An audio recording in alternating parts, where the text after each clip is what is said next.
that wants the possessions, wants part of the will. They want to drive the family insane.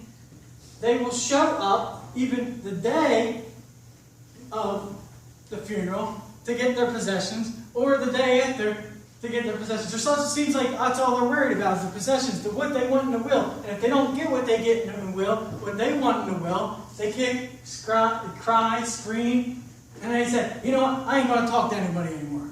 And a lot of times they won't talk to anybody anymore because they're so upset about not getting what they want and the possessions that they don't talk to anybody. It seems like they're more worried about the possessions, what they want in their will, than the person that passed.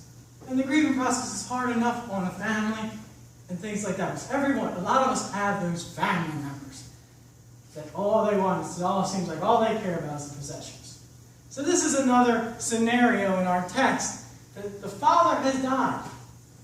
There's a grieving process here. So the father has died. So with that, the son, the youngest son, he wants the possessions.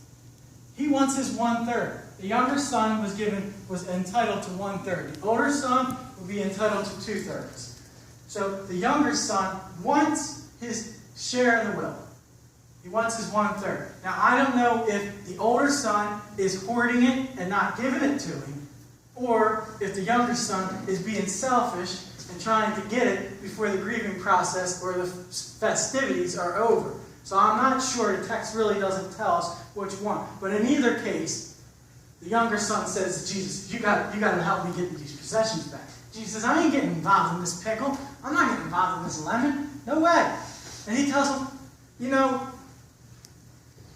we can't be getting caught up in possessions and abundance. He's telling this young man, don't be getting caught up in possessions and the abundances of possessions.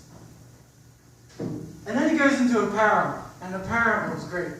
He says, a man wanted to have his harvest. He had this great harvest.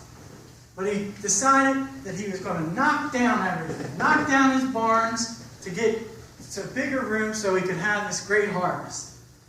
And he built these big barns. And he had the great harvest. And he was in there eating and drinking and being merry and storing everything and not sharing, keeping it all to himself and not giving it to anybody else. But God gets mad. God gets frustrated and said, your life is going to end. And all this that you've done, all the hard work that you've done,